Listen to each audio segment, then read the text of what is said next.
Shalom, saludos amados hermanos. Estamos aquí nuevamente haciendo este corto video para traerle otra cápsula de estudiando contexto.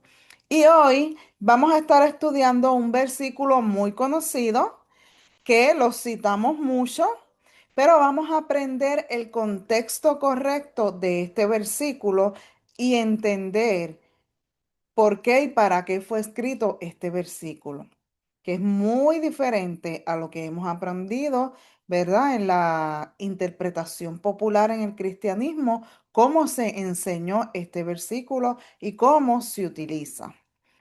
El texto del cual estoy hablando se encuentra en Isaías 54:17, que la tradición de la traducción Reina Valera dice: ningún arma forjada contra ti prosperará y condenarás toda lengua que se levante contra ti en juicio.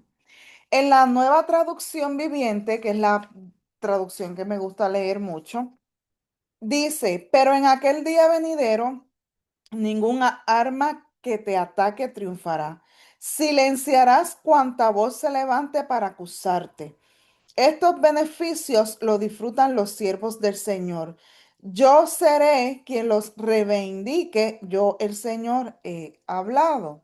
Ahora bien, en muchos círculos cristianos, ¿verdad? Modernos, este versículo se usa como una declaración individual de protección absoluta.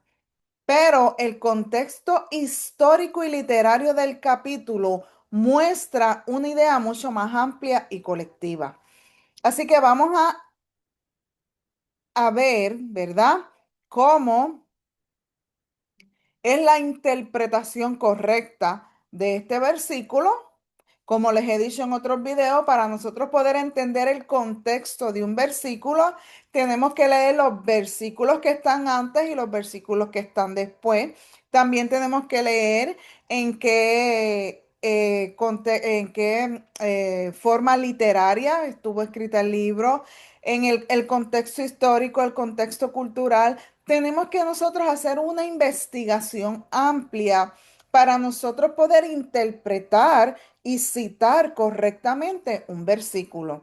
Y esa es mi intención, amados hermanos, con estos videos, que usted pueda eh, aprender, ¿verdad? Cómo hacerlo y cómo tener una interpretación correcta de estos versículos que se han sacado muchas veces de contexto, los utilizamos en un contexto que no es. Y pues queremos, ¿verdad? Con estos videos, eh, traerles el contexto correcto para corregir, ¿verdad? Esas cosas y enseñar la verdad y ser diligentes a la hora de nosotros hablar y a la hora de nosotros enseñar y a la hora de nosotros exponer la palabra de Dios y citarla. Así que, como les estaba diciendo, la interpretación popular en el cristianismo frecuentemente se interpreta como una promesa de que nada malo le ocurrirá al creyente. También lo utilizan como una protección automática contra enfermedades, ataques espirituales o enemigos. También lo utilizan como una fórmula de guerra espiritual. Y esto lo vemos mucho, ¿verdad? En círculos religiosos que donde pues se dedican a hacer estas guerras espirituales y liberaciones, utilizan mucho este texto. También se utiliza, este texto es muy usado para reprender brujería, demonios o ataques satánicos, ¿verdad? En algunos ambientes pentecostales o de prosperidad se utiliza casi como una declaración mágica. Es como si estuvieran utilizando eso y dijéramos: nada me va a tocar porque ningún arma prosperará. Y así es que lo hemos aprendido y lo hemos citado, ¿verdad? Cuando estamos en situaciones difíciles, cuando sentimos opresión, cuando sentimos que estamos siendo atacados, ¿verdad? Tanto espiritualmente o atacados por otras personas, o cuando estamos en ese tipo de conflicto y de opresión, rápido venimos y citamos el versículo: nada, ningún alma contra mí prosperará. Eso como un acto mágico, nada me tocará porque ningún alma prosperará. Entonces tenemos que tener mucho cuidado, amados hermanos, cuando estas doctrinas que se levantan sobre, ¿verdad? Este tipo de movimientos, tenemos que tener cuidado y tenemos que ser diligentes a la hora de nosotros, citar algo porque un movimiento que está teniendo auge lo está citando. Vamos a ser diligentes, vamos a tener discernimiento y vamos a escudriñar la palabra correctamente. Así que vemos que en estos círculos, ¿verdad? El problema, y les expongo todo esto, porque aquí el problema no es reconocer que Hashem nos protege. Claro, Él nos protege. Aquí el problema es que se saca el versículo de su contexto histórico y lo convierten en una garantía absoluta de inmunidad personal y lo convierten en un mantra, por así decirlo, cuando estamos con opresión, cuando estamos pasando por situaciones difíciles y lo convertimos en una declaración mágica, hermano.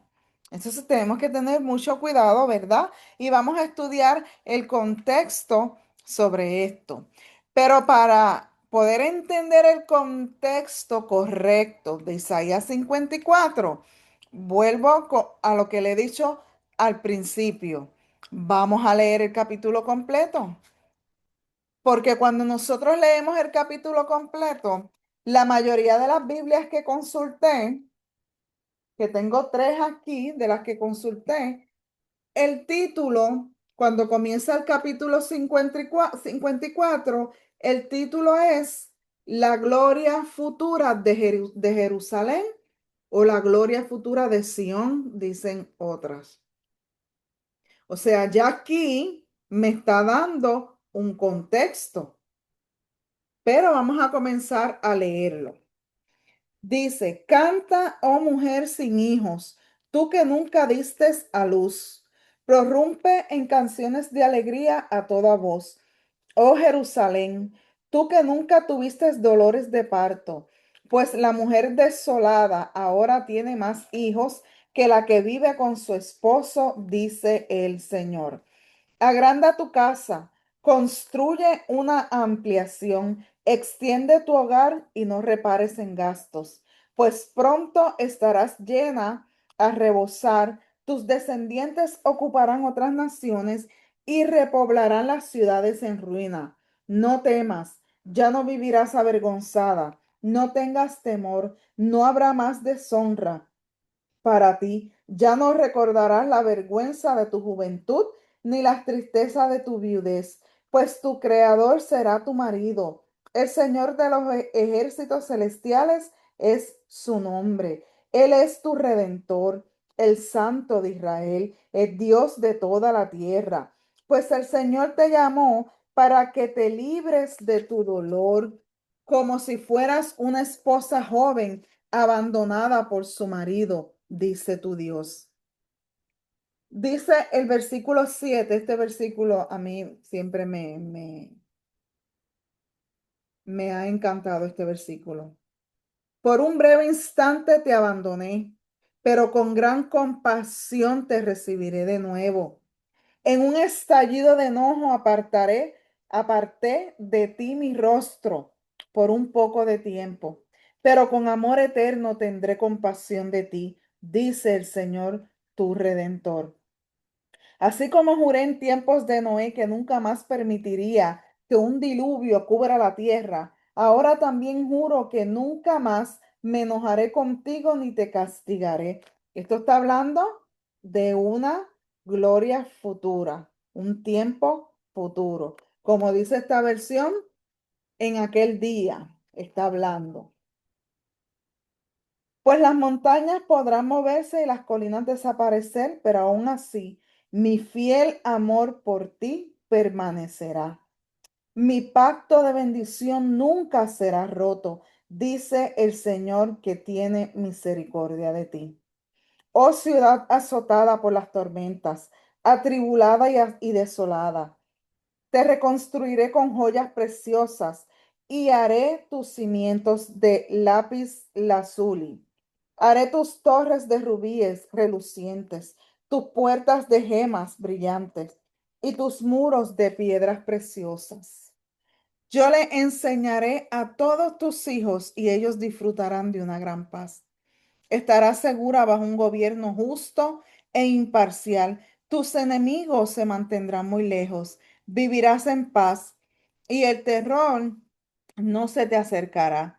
Si alguna nación viniera para atacarte, no será porque yo la haya enviado. Todo el que te ataque caerá derrotado.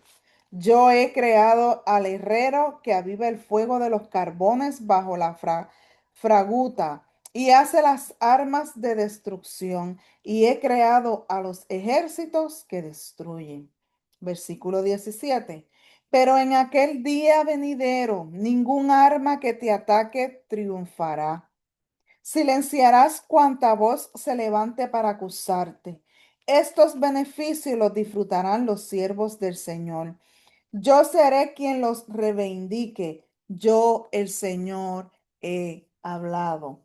Para ir entendiendo el contexto, vemos como les mencioné al principio, esto es una restauración futura, ¿verdad? Isaías, el libro de este capítulo 54 viene inmediatamente, ¿verdad? Después de Isaías 53, el capítulo del siervo sufriente. Y vemos después del sufrimiento y restauración, viene el capítulo 54 que aquí nos está presentando la restauración de Sión, el regreso del exilio, la renovación del pacto y la vindicación futura del pueblo. Y algo bien importante que nosotros tenemos que tomar en cuenta y en consideración en este capítulo es que aquí el lenguaje es colectivo.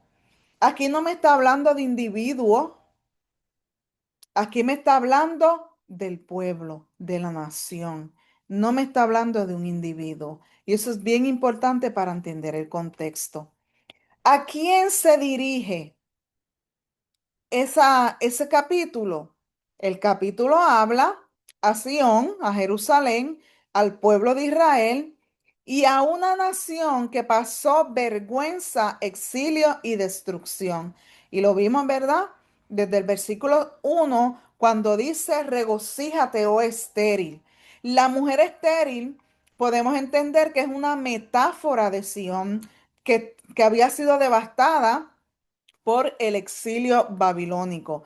Entonces, cuando llega al verso 17, el contexto es que las naciones podrán levantarse contra Israel. Las naciones, no es el diablo contra ti, no es la enfermedad contra ti, no es tu hermano contra ti. Las naciones podrán levantarse contra Israel, pero finalmente Elohim vindicará a su pueblo y el pacto no será destruido. Así que originalmente, y como se nos enseñó, no es que todo creyente individual tendrá una vida sin ataques. Ese no es el contexto. El contexto no es que yo cito este versículo y el enemigo no me va a tocar. El contexto no es que yo cito ese versículo y que voy a recibir una protección inmediata. Ese no es el contexto. El contexto es que las naciones podrán levantarse contra Israel, pero Hashem vindicará a su pueblo y el pacto no será destruido. Ese es el contexto correcto de este versículo. El significado de ningún arma prosperará. En hebreo, la idea no implica que no habrá ataques. Esto no quiere decir, ¿verdad? Cuando nosotros estudiamos en el hebreo este significado de ningún arma prosperará. La idea que el hebreo no trae, porque no implica esto en el hebreo, que no habrá ataque, no habrá sufrimiento, no habrá guerra, no habrá persecución o dolor. No, esto no es lo que quiere decir en el hebreo. De hecho, Israel sufrió por todas estas cosas. Sufrió armas, sufrió invasiones, sufrió muerte. La idea en el hebreo sobre ningún alma prosperará, la idea es, los enemigos no lograrán destruir el propósito final de Elohim sobre su pueblo. Las acusaciones y ataques no tendrán la última palabra. La restauración del pacto prevalecerá, porque esto es un lenguaje que se está dando aquí, es un lenguaje de vindicación final, una restauración final. Así que cuando también nosotros vamos al contexto del antiguo Medio Oriente, en la literatura profética hebrea, arma y lengua en juicio son imágenes. Son imágenes militares, imágenes legales, imágenes políticas. El verso mezcla guerra física, que es el arma, y acusación judicial, que es la lengua. Y esto encaja con el contexto del exilio. Israel había sido humillado entre las naciones y acusado de abandono divino. Y Isaías anuncia que Elohim restaurará el honor de Sión. Esto es de lo que me está hablando este contexto. Y hay una parte que muchas veces se ignora y es ese final del versículo que dice, esta es la herencia de los siervos de Hachem. Y eh, en esta versión que yo les leí, dice, estos beneficios los disfrutarán los siervos del Señor. Y muchas veces se ignora ese final para poder entender el contexto, porque vemos aquí bien claramente que el enfoque es un enfoque corporativo, es al pueblo del pacto, los siervos de Hashem, la comunidad restaurada. No es un amuleto individual de protección. Esto es bien importante. Así que, amado hermano, que cada vez que usted tenga una opresión, no vaya a citar este versículo fuera de contexto. Hágalo en su contexto correcto. ¿Cómo deberíamos entender hoy este verso para aplicarlo hoy? Una de las cosas que tenemos que entender es que aplicarlo hoy no significa negar una protección divina, ¿verdad? No estamos negando, y quiero aclararlo. Cuando yo les estoy trayendo este contexto, yo no estoy negando la protección divina.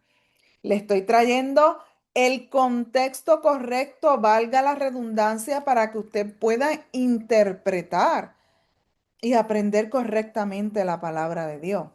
Así que el aplicarlo hoy no significa negar la protección divina. Más bien, esto nos enseña a que Elohim permanece fiel a su pacto. Y lo vimos en versículos antes, cuando Elohim habla y dice que por un breve instante él abandonó, ¿verdad? El versículo 7 dice que por un breve instante te abandoné, pero con gran compasión te recibiré de nuevo. O sea, Hashem es fiel a su pacto. Y mientras yo estudiaba esto y meditaba en todas estas cosas y buscando la información para hacer este video, yo decía, wow, Señor, tu fidelidad. O sea, hoy yo pude ser confrontada, mi fidelidad con la de Dios. Y en nada se parece, porque soy infiel y he sido infiel a Hashem. Pero Hashem permanece fiel a un pacto y a una palabra y a un pacto que hice con un siervo que le fue leal y fiel, con Abraham. A causa de ese pacto y de esa fidelidad de Hashem, de su siervo Abraham, que hizo con Abraham, Hashem vez tras vez tras vez y otra vez nos da oportunidades para ser redimidos y ser restaurados, porque su pacto no cambia, su fidelidad permanece firme. Quien fallo soy yo, quien le soy infiel soy yo cuando desobedezco sus mandamientos, cuando Él me ordena hacer algo y no lo hago, cuando entro en contiendas y dimes y diretes con mi hermano, pero Él permanece fiel. Y este es el principio teológico que nos está enseñando este versículo, que Elohim permanece fiel a su pacto, que la oposición no destruirá su propósito, que la injusticia no tendrá la última palabra. Aleluya. El pueblo de Elohim puede atravesar sufrimiento sin ser abandonado. Hermanos, y a través de los siglos lo hemos visto. Y Hashem sigue fiel al pacto. Así que esto armoniza también con los profetas, los salmos y los escritos del primer siglo, ¿verdad? Cuando nosotros vamos a ver, a leer, ¿verdad? Los discípulos de Yeshua, ellos fueron perseguidos, encarcelados, golpeados y algunos ejecutados. Y cuando nosotros entendemos en este contexto de los discípulos de Yeshua, claramente ningún alma prosperará, ningún arma prosperará, no significaba nunca sufrirán, sino que la misión y la fidelidad de Elohim prevalecerá. Y eso es lo que nos está diciendo en este tiempo. No significa que no vamos a ser atacados, que no vamos a sufrir, que no vamos a pasar persecución, que no vamos a sufrir exilio. Todo eso lo vamos a pasar. Pero lo que aquí me está diciendo es que la misión y la fidelidad de Hashem prevalecerá.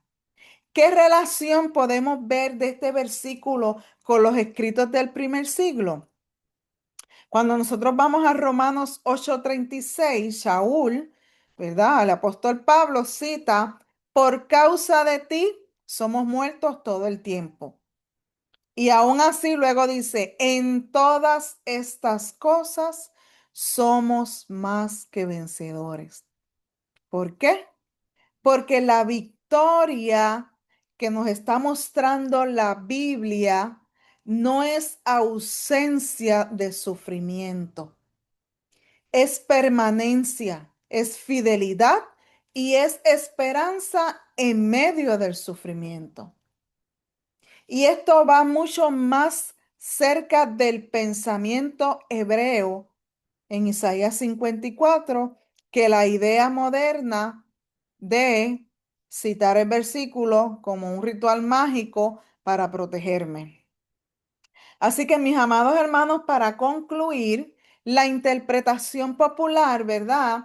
Convierte a Isaías 54:17 en una promesa individual de absoluta invulnerabilidad. En cambio, el contexto correcto que me está diciendo habla de la restauración y la vindicación de Sión después del exilio, afirma que los enemigos no destruirán el propósito final de Elohim, sobre su pueblo y presenta una esperanza colectiva de pacto y restauración, no una garantía de ausencia de dolor o conflicto. Así que mi amado hermano, espero que esto haya sido de bendición. Les pido que si le gusta este contenido, le dé like, suscríbase a la página y por favor comparta.